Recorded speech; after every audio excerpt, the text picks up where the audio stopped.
Are you able to explain some of the effective techniques for de-escalation in a heated conflict? At least I could live here. Sure.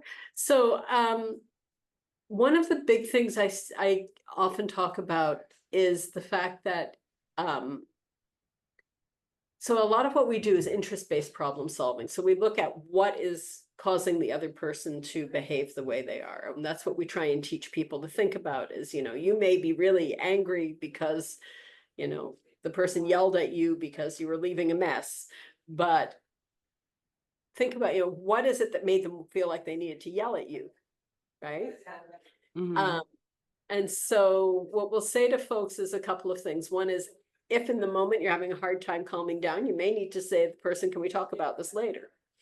Right, so that you can be calmer and be able to address it in a more productive way.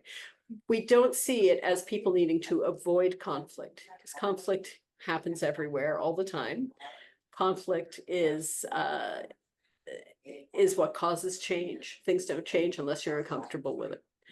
And so it isn't about avoiding conflict, it's about managing conflict in a more productive way.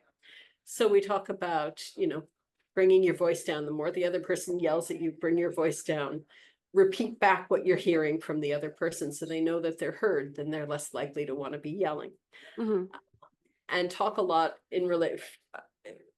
from that point of your own perspective. So we use a lot of I statements, this is how I'm feeling. It's not, you're being a mean, nasty, rotten person. It's, I feel really uncomfortable when you're doing these things. People relate better to one another when they hear it that way. Right. And you're not stimulating that sense of defensiveness in the other person because you're not accusing them. If you want to hear more stories, don't forget to subscribe, comment, and like. To support more youth by youth led projects, visit us at youthspeak.ca, where you can donate and spread youth mental health awareness. YouthSpeak Charity. Speak, inspire, change.